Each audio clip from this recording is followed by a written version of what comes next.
বাঁধের বিপরীতে দেয়া হবে বাঁধ। যে ভারত বাংলাদেশকে বাঁধ দিয়ে প্রয়োজনের সময় পানি দেয় না, বেশি পানি হলে যখন তখন বাঁধ খুলে দেয়, তাকে ধরতে পদক্ষেপ নিয়েছে চীন। চীনের তিব্বতে বিশ্বের বৃহত্তম বাঁধ নির্মাণের প্রতিক্রিয়া হিসেবে সিয়াং নদীতে একটি বিশাল জলবিদ্যুৎ প্রকল্প তৈরি করছে ভারত। এই বাঁধ তৈরি হলে ভারতের উত্তর পূর্বাঞ্চল এবং বাংলাদেশে লাখ লাখ মানুষ ক্ষতিগ্রস্ত হতে পারে। আল জাজিরার এক প্রতিবেদনে জানা গেছে, গত মাসে ভারতের অরুণাচল প্রদেশের সিয়াং নদীর কাছে পারং গ্রামে শত শত প্রতিবাদকারী জড়ো হয়েছিলেন। তারা সে সময় স্লোগান দেন, সিয়াং আমার মা, এর ওপর বাঁধ হতে দেব না।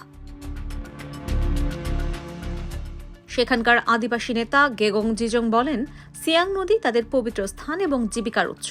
সরকার এটি দখল করে শিল্পে পরিণত করতে চায়, যা তারা কোনোভাবেই মেনে নিতে পারেন না। যতদিন তিনি জীবিত, এই বাঁধ নির্মাণ হতে দেবেন না। ভারত সরকারের প্রস্তাবিত $13 বিলিয়ন সেই বাঁধ নির্মাণ হলে এটি প্রায় 9 বিলিয়ন ঘনমিটার পানি সংরক্ষণ করতে পারবে এবং 11,000 মেগাওয়াট বিদ্যুৎ উৎপাদন করবে। তবে এটির নির্মাণ সম্পন্ন হলে কমপক্ষে 20টি গ্রাম পুরোপুরি এবং আরও কয়েক ডজন আংশিকভাবে পানিতে তলিয়ে যাবে।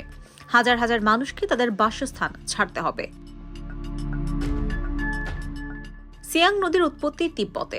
সেখানে এই নদীটি ইয়ারলুং জাংবো নামে পরিচিত। চীন সম্প্রতি তিব্বতের মেদক কাউন্টিতে বিশ্বের বৃহত্তম বাঁধ নির্মাণের অনুমতি দিয়েছে। এই বাঁধ নির্মাণের ফলে ভারতের ভূখণ্ডে নদীর প্রবাহে বিঘ্ন ঘটতে পারে। সম্ভাব্য এই ক্ষতির প্রভাব কিছুটা হ্রাস করার জন্যই ভারত সরকার সিয়াং নদীতে পাল্টা বাঁধ নির্মাণের পরিকল্পনা করেছে।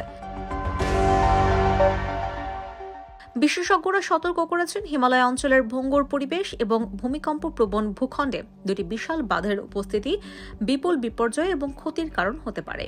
এই প্রতিযোগিতা স্থানীয় আদিবাসী জনগোষ্ঠীর ওপর সবচেয়ে বেশি প্রভাব ফেলবে। ভারতের জলবিদ্যুৎ প্রকল্প সম্পর্কে গবেষক BR দীপক বলেন, চীন যখনই নদীর ওপর বাঁধ নির্মাণ করে, তা নিকটবর্তী দেশের মধ্যে উদ্বেগ সৃষ্টি করে।